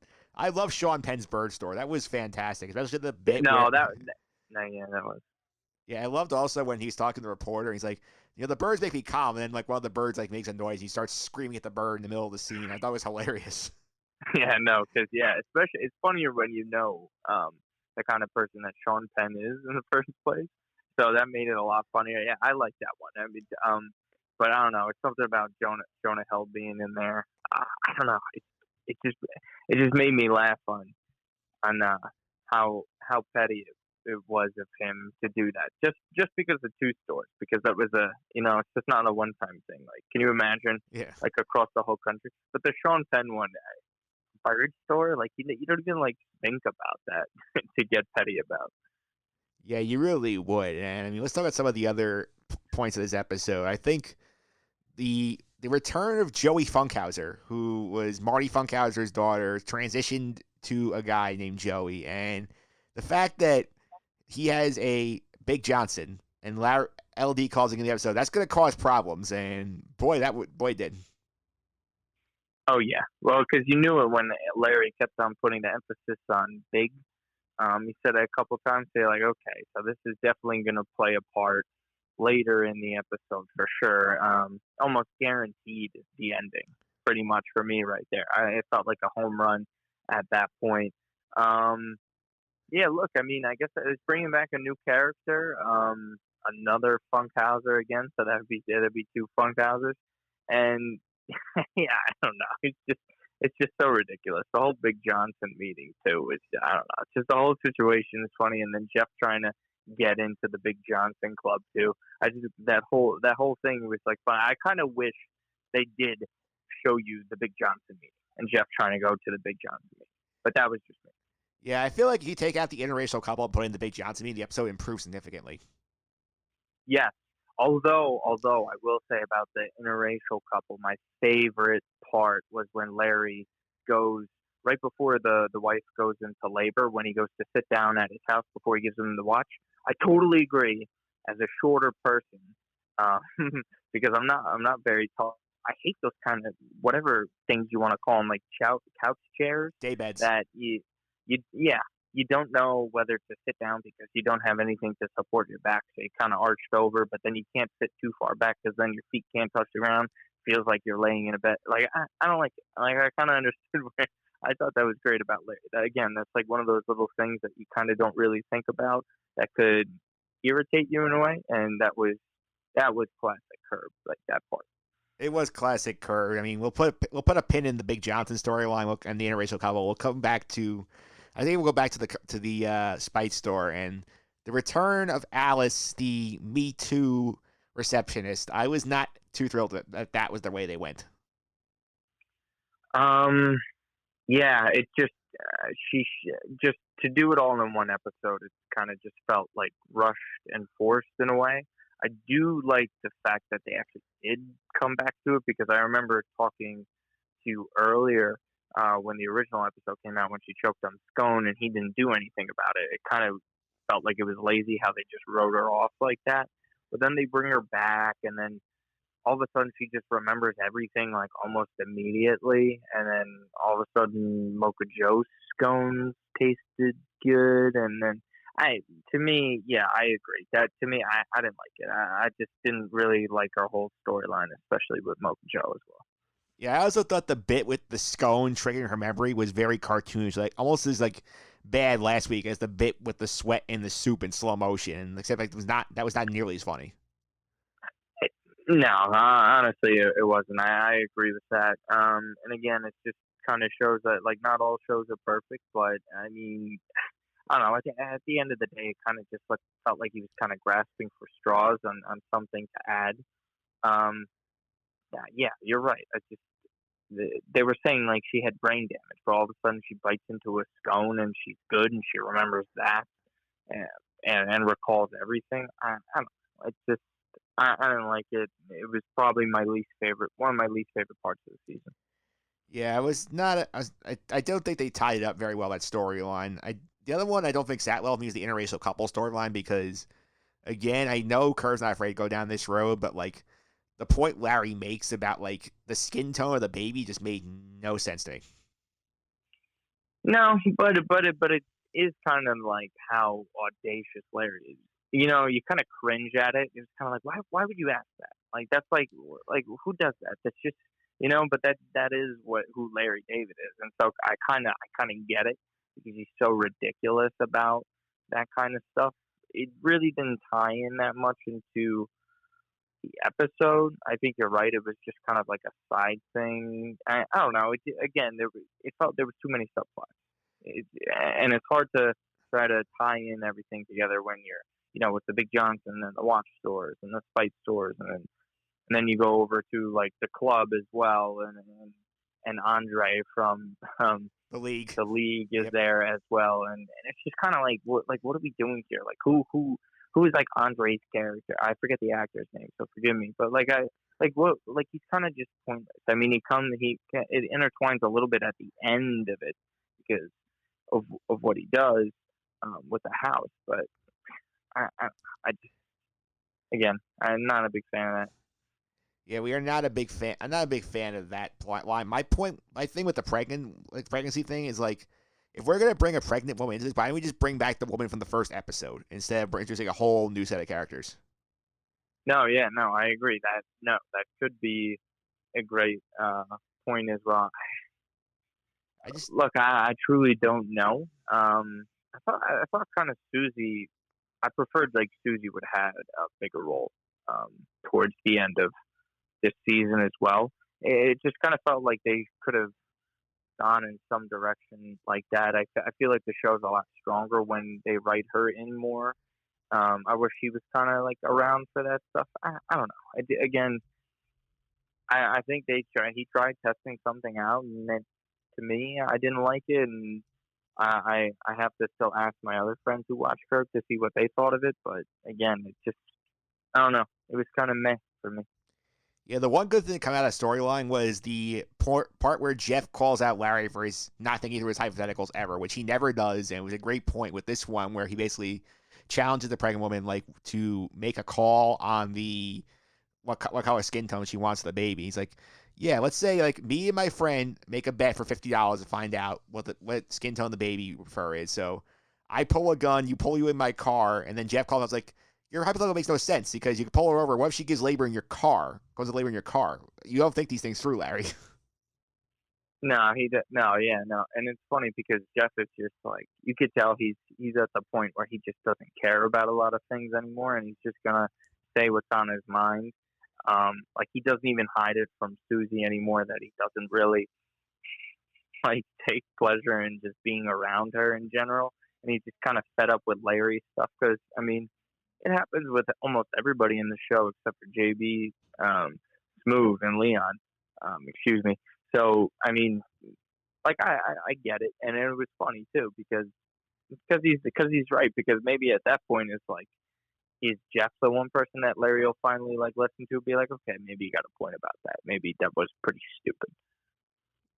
Yeah, two other things I want to get to before we get to the whole resolution and everything is like, number one, the plot with the siren abuse, where we saw the ambulance and the fire truck both like, abuse the siren to get coffee to their places faster. How realistic do you feel like that was? Pretty stupid because it's just like, so what? Like it was two instances. Like how many times has Larry like pulled off to the side for people that had the sirens and stuff? Like, it's not even like it's the same like fire truck that he's trying to get out of the way for. You know what I mean? Like it was just so stupid because like in reality, Larry can get anyone killed like that, and most likely the firefighters would have taken down the license plate, and that's something that they would have just said. Like it felt forced. It just didn't feel like it was natural to come into it. I know that they have their whole kind of like equation on how they intertwine all the subplots and stuff, but again, that's one of those things that just felt forced, and it's truly just not that. I just didn't find it that funny. I thought it was like kind of like haha funny like the first time, but I don't know, just like 3 instances that he has to like pull over like that, and to me again, that's one of those things I'm just not a fan of. Yeah, I was a big fan though of the whole second opinion plot line because we see the Larry going for opinion on his knee after he gets run over by the guy in the wheelchair in the last episode. And we have at this point, he goes to his primary doctor. He says, I want a second opinion. And then the whole fiasco of he goes to the second opinion's doctor. The doctors are basically fighting with each other over the fact that Larry got a second opinion. I thought that bit was hysterical. No, that was absolutely probably the best part of the whole show itself. And you know what? That's one of those things I actually do side with Larry on, because when someone says surgery to you, like doctor, like athletes, you talk about it all the time. Like athletes go get second, third opinions all the time on certain matters and stuff like that. I feel like it's just, being cautious for your health, right? I mean, I got it, but it was really funny how the doctor reacted, and when he said he wanted a surgery, he's like, "No, you're not getting the surgery now," and he started screaming at him, "Go get your parking validated on the way out." I thought it was great, and then when they came back and crossed paths again in the hospital after Larry dropped off, the father for the birth of the child, I thought it was great when he asked him if he knew about a jewelry place to go get the watch fixed. And then he went to go immediately look for the second opinion, even though he just asked it right in front of his face. I thought it was great. It was funny. Yeah, that was well done. One thing I don't understand, one of the things you brought up before was like the inclusion of I think it was Cher was the actor's name, like his last name. He plays Andre in the league. I feel like they just kind of shoehorn him in just to have another league alum on the show. Yeah, no, honestly, it just didn't make. Maybe he was in an episode earlier in the show. I don't think so. I can't recall, but it was just. It's not like he's some like. Every now and then there's a guy that like, or a character that appears like in the club or like on the streets that Larry kind of just doesn't get along with.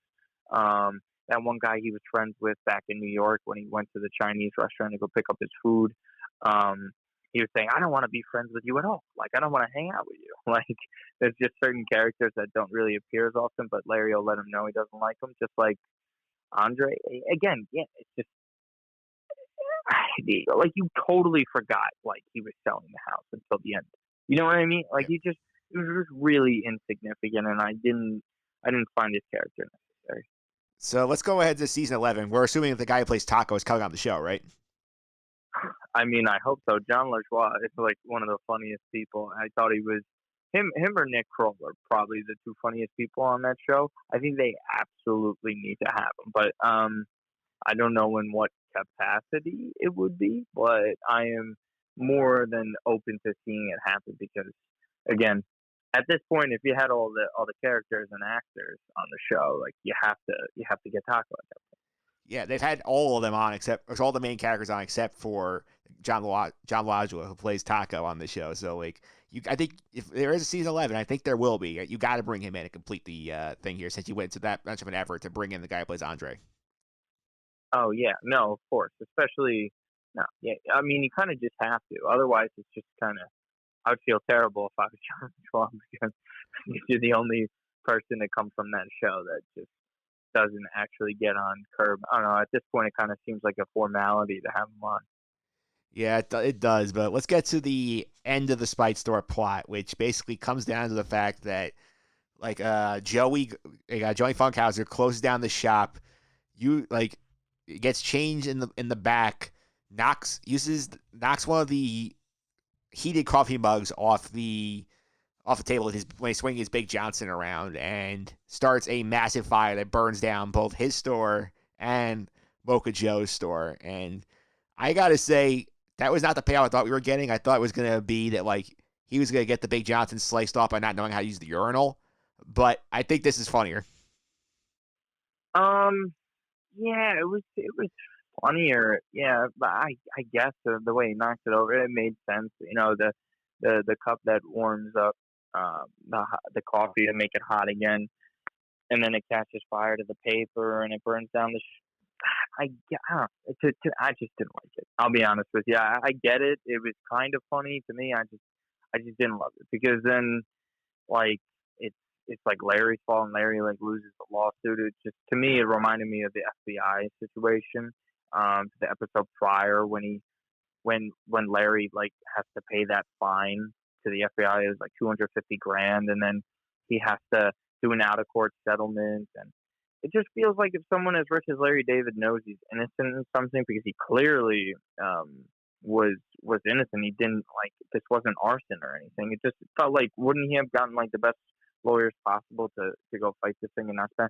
I know that kind of sounds just like ridiculous because it would be realistic, but to me, I don't know, just not a fan of it, unfortunately. Yeah, I mean, we end up with this whole thing where the first of all, he delays the fire truck by not letting the fire truck pass him, so that mostly contributes to both stores burning down. And you got the fire chief basically saying, with the Purell acting as an accelerant, the tables being bolted down, no urinals, like you could very easily make it sound like you're just trying to plan to burn the store down and commit arson, which is just a very quick way to wrap up the whole plot there and just basically have Larry lose. No, exactly. And then they just fast forward, and then they're his neighbors, and they're in the house. Like, how much money did they really, like, come on now? And they're together as a, like, it's just, I don't know, it was just stupid. They try to make Larry lose too much. You know what I mean? Like, we all knew Larry was going to go bad, right? We said it. They're like, this is not going to end well for Larry. Clearly, Latte Larry's is not going to work out for him. How's it going to actually happen? I thought it was going to be something maybe with a scone, someone chokes on the scone again or something like that, or some sort of lawsuit that wouldn't have to do with arson. I don't know. It just kind of felt forced with the whole Big Johnson. And like Joey Funkhauser was just brought back just for the last episode. You know what I mean?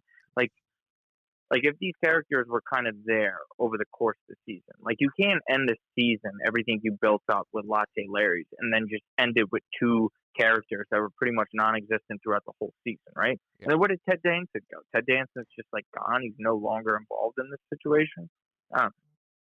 Yeah, it was a bit lazy, I feel like, in that regard. But it did give us that great scene at the end of basically the whole plan is coming together, because when Alice remembers Larry, she leaves leaves the store, trips up, gets swept off her feet by Mocha Joe, who brings her into his store, and then then Andre's character, the real estate agent, comes together. They basically admit that, like, we don't get seen off screen, but basically Mocha Joe sues Larry for the store going down, wins that, forces Larry to settle. I'm assuming that Alice also sues him for the sexual harassment thing, gets that settled out of court. Both of them pool their money and buy the house next door and have a spite house.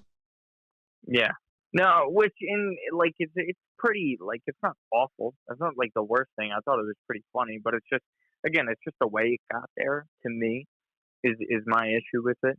It's never really the ending and the end product that we get. It's just always about, like, what happens before that. So to me, I don't know. Again, it kind of felt lazy. Like, she remembered everything all of a sudden out of nowhere. Like, what's the timeline here? Was it months ago that happened? And then she's not remembering anything for months, and then all of a sudden, within a day or so, she remembers everything.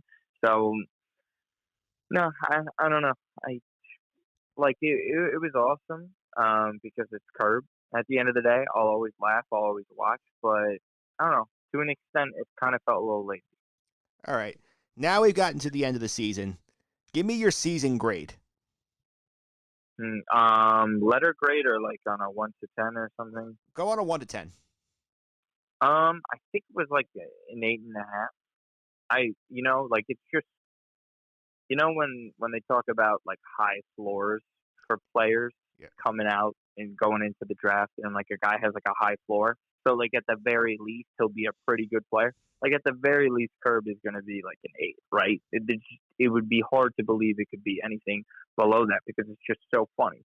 But there was just, for me, in a season, there was probably the most amount of mediocre episodes for Curb standards, right? For any other show, it's really funny. Like, I enjoyed it all. There was like the John Hamm episode. The season opener was amazing. But then there was just like a couple episodes, like I guess like the past two, for example, or when they went away for the wedding and doing the weight thing for the private jet. Like that kind of knocked it down a little bit, but at a score, an 8.5. And then again, I mentioned this to you often. Yeah, I understand it. It might be difficult. It was their friend, Bob Einstein, but to me, no mention of like the Marty Funkhauser thing. I don't know. It kind of sucked. It felt like they had to have done something a little bit more, because Larry did say in an interview that they address it, but it just doesn't, like, they just say that he's stuck in over in another country. I just forget where. So I don't know. I would have liked to see that, but again, 8.5. It was awesome. I love it. I'd watch every episode again. I gave it a 9. I liked it better than season 9. I felt like there was too much of a layoff between 8 and 9, but I feel like they got their mojo back in this one. I mean, there were a couple of low points, but I thought the Spice Store plotline was simple enough but brilliant, and it sustained over the whole season. I would have liked to see a little more of the Cheryl stuff, and a couple of the episodes were potholes in theory for the season, but I thought it was a tighter narrative than the Fatwa season was, so I gave it a higher grade. Yeah, no, that's for sure. I don't think we've really seen a season-long plot like this since the Seinfeld season. So, I mean, again, for a show that typically doesn't have a season-long plot, I thought it did go well. It just some things along the ride for it, which is a little bumpy. That's all. Yeah, so let's do some more season wrap-ups here. Who is the MVP of the season for you? MVP of the season, Jeff. Honestly, I think Jeff was, because almost every single scene or every single side of an argument that Jeff was on, I agreed with, and I thought it was hilarious. And then Richard, I'll just give a special shout out to Richard Lewis, because still I think my going back, my favorite scene of this season might be when he channels his inner Charlie from Flowers from Algernon at the dinner table, where his eyes go wide open. I think that's one of the better parts, though. So I think it's definitely Jeff, but shout out to Richard. I think for me, it's very easy to make this call, but it's hard to ignore him. Leon's the MVP. Like, there is never a moment Leon's on the screen when you're not laughing at something he's saying or something he's doing. No, I agree with that. To me, I don't feel like he was in as often, but again, he kills it in every scene. You're right. I agree with that. But I don't know. To me, I felt like he had stronger seasons prior to this. I guess that's maybe why I'm looking away from that, but I can't disagree. I like it. All right, let's go the other way. Who is the LVP of the season? LVP of the season. Does it have to be like a main character, or whoever you want it to be? Oh, well, it's got to be Diane. The worst. Right? Is it the waitress? Yeah, I can't get over that. She's one of the awful character. As in, I have so much dislike for her as for a character that in a long time in a show. So I mean, she's by far the LVP. And maybe Alex as well. I think I have the LVP in terms of more than more than one appearance. It's got to be Freddie Funkhauser, because that character was pointless. I mean, there was times he was just there. He wasn't even contributing much to the scene. He wasn't funny. He wasn't giving you one-liners. He wasn't giving you attitude. He was just basically there filling a seat, and that's not helpful for me on Curbed. I totally agree, because you kind of feel like when you get someone like Vince Vaughn, who is a very popular, comedian, actor, who, first of all, again, he's still not Vince Vaughn in the show. And he's not, again, his appearance in the last episode was kind of you kind of just forgot. It was just he's coming and going kind of thing. It's wouldn't you utilize Vince Vaughn better if you get someone like that? I agree. That's a great show. Because if you look at it, in theory, he's taking the Marty Funkhauser spot. Marty was Larry's friend, but he was not. He always get into fights with Larry. They would have disagreements on things. Vince pretty much just agreed with everything LD did. And he was basically okay, Larry, you're right. Larry, this is a good idea. Larry, I like this. Never challenged Larry on anything. Yeah, no, same thing when they wanted to go to Pebble Beach. He's like, oh, I don't want to go to Pebble Beach without Jeff. And he's like, oh, okay, he can see it. And, usually, people challenge Larry, like Marty does. And you're right. It was just, there could have just been a lot more funnier stuff, because they set him up for certain things to be funny. But I agree. It just, Freddie Funkhauser is one of the worst, most consistent characters that would probably be in the show. But, yeah. I agree. LVP for the season. That's fair. And last but not least, I think we're both agree. I think we're going to get a season 11. We're probably not going to get it for a while, but we will. Where do you think is a direction we could see them going? Oh, I don't know. That's a good question. At that point,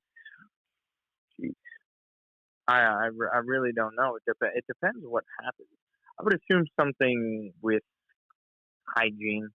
I think hygiene will be definitely a topic of conversation because we know Larry is, he's a little bit OCD, he's a little bit of a germaphobe, and then considering everything that's happening in the modern day, like current life, right? I think that they could, depending on how long from now the season will be, like I think there is something that'll play a role with that. I could definitely see the Larry David Doomsday Prepper season happening. I get any direction that he goes in, I'll watch. Like I'm just excited for it, Like I'm already kind of at that part where I'm sad that it's gone for a while. You know what I mean? Because now it's I don't know if you watch Rick and Morty. Rick and Morty's like one of those shows that like it doesn't come out often, but when it does, like you have it circled on your calendar for when it's coming back. So whenever they have an announcement date or whenever they say season 11, that'll be entered into my calendar immediately. Yeah, it will be. I suspect we'll probably hear about it probably towards the end of this year. We'll probably hear about a season 11 pickup. Yeah, hopefully. I mean, yeah, I think it just varies.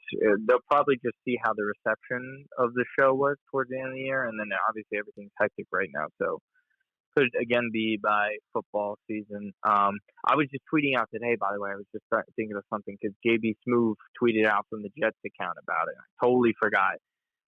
JB and Larry are actually both real life Jets fans. So, I mean, it probably won't happen, but who knows? Imagine in 2 years or so, the Jets are possibly playing in the Super Bowl. Wouldn't that be like the dream episode for your podcast? Like LD and JB are, in LA when the Jets are playing in the Super Bowl in the new stadium that the Rams are set to play in. Like, yeah, I don't know. I just feel like that whole kind of storyline would be great. And Larry gets knocked out and he's not able to watch the Jets win the Super Bowl after he waits for 50 years, something like that. I don't know. For me, that'd be amazing. Sorry, I just thought of that because I wanted to bring it up. Yeah, that's a great point, Martino. Thanks for all your help covering Curb this season. Before I let you go, how people follow you on social media, some of the stuff you're up to? Yeah, you could follow me on social media at Martino Puccio. If you're just into soccer, I've been doing a lot more of the State of Play podcast with my buddies. We've just been trying to get a few people on during this whole time, so people have something to listen to, kill time with. So check that out over there. And then, whenever I reappear on here to go talk about whatever, I always love coming on here. My favorite place to come as a guest. So thanks so much for having me, as always.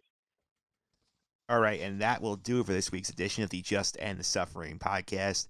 I want to thank my guests, Matt Verderame, for calling in to discuss NFL free agency, Ian Sachs for a Patriot fan's perspective on Tom Brady leaving New England, and, of course, the pop culture section, Dan DeMartini talking about Survivor 40, Winners at War, and Martino Puccio for wrapping up our coverage of Curb Your Enthusiasm season number 10. If you want more good stuff like this podcast, including my blog post talking about why the Olympics should have postponed, and since that has been published, they did in fact postpone the Olympics by a year.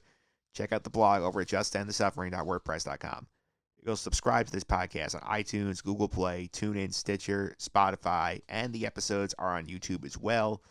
YouTube, search for Mike Phillips' YouTube channel, Mike Phillips.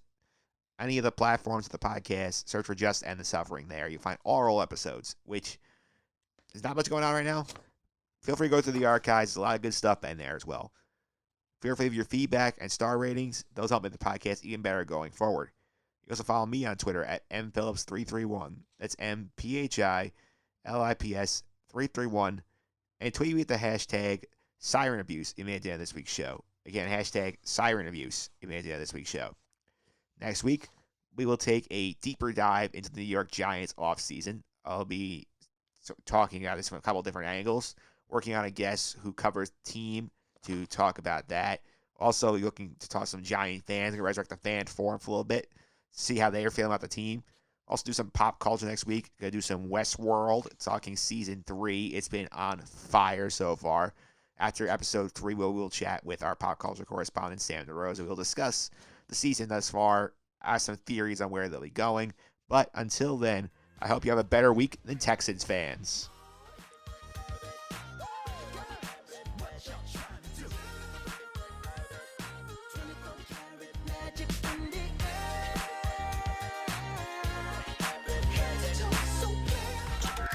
This has been the Just End the Suffering podcast. I'm out.